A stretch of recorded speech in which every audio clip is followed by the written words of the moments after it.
ازاي تكون مصمم عنده سوبر باورز مش بيقع في الكريتيف بلوك. هو كل مصمم مننا فنان، والفنان ده بيحب شغله وبيقدر افكاره، ومش سهل ان هو يتخلى عنهم وبيتعامل معاهم على انهم حته منه. انا مثلا مستحيل ابيع لوحه رسمتها لان دايما شايفها لا تقدر بثمن.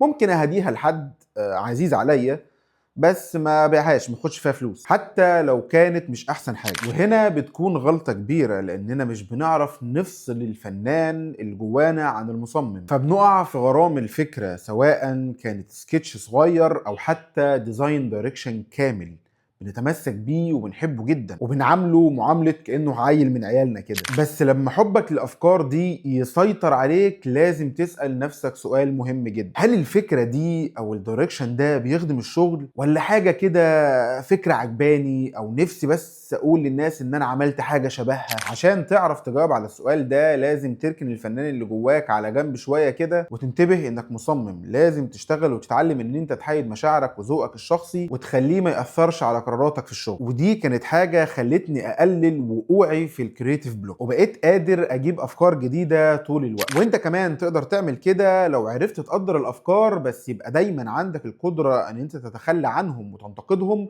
لو شايف ان هم مش مناسبين او بيعطلوك. اعمل بقى لايك وشير للفيديو ده واعمل لي فولو لو عايز تحسن مستواك في التصميم والبراندنج. وتعالى بقى اقول لك